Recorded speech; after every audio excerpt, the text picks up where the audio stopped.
ئەم ڕووداوی 12 ڕۆژی ڕابردوو سەنگی جەماوەری ناڕازی ئێرانی لە بەرامبەر کۆماری ئیسلامیا بەهێزتر نەکردەوە وەکو لاواستری کردووە. بەتەور قەد وایە بەتەور قەد ئەم ماجرا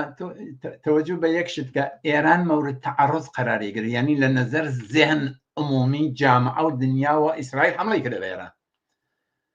و ئەم ماجرا لە تەماتێکە ئێران خواردی لە حەمڵەی ئیسرائیل و ئەمریکا تەیفێکی زۆر لە مخالفینی ئێران لە مخالفین جمهوری ئیسلامی کە ڕخیان لە جمهوری ئیسلامی بوو لەسەر ئەوە کە حەمڵەمان پێکردە، ئەمە مەملەکەتمانە، ئەمە خاکمانە، ئەمە ئاومانە، ئەمە کشوەرمانە و خەیانەتمان پێکردە، حەمڵەمان پێکردە چوونە لای جمهوری ئیسلامی. منزور وانە بوون بە هەوادار جمهوری ئیسلامی، بەڵام بۆ دفاع لە مەملەکەتەکەیان لە نەزەر خۆیانەوە لە ملەتەکەیان باز لە نەزەر خۆیانەوە چوونە پای جمهوری ئیسلامی و جمهوری ئیسلامی توانی تەیفێ زۆر هەم حکوومەتەکەی یەکدەستکاتەوە هەم تەیفێ لە مخالفان خۆی لە ئۆپۆزیسیۆنی ناسیۆنالیست ئێرانی ڕەزاپالەی خۆ کەسێکی بە شوێنەوە نەما بەڕاستی ناسیۆنالیزم پایەدارتر ئێرانی کە غەربی بوو مخالف جمهوری ئیسلامی بوو دفاعەکە لە دفاع ئێران لە خۆی ئەژێ دەستی خۆش بوو وێستا لە مەملەکەتی دفاع کرد لە چوارچێوەی ئەرزی ئێران دفاعی کرد و ئەمانە بۆ جمهوری ئیسلامی وەزنە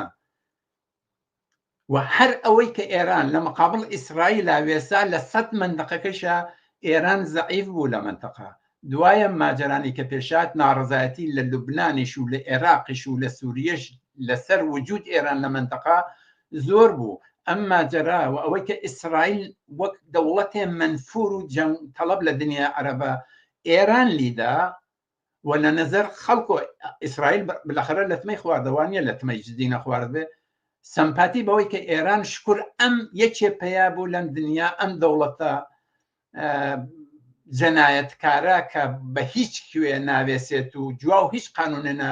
نایێتەوە نایە سەر جێی خۆی وەمە ئێعتبار بۆ ئێرانە ناو خەڵکێکە خوب ئاگاه نییە کابرا ڕق زد ئیسرائیلیە بە حەق زد ئیسرائیلیە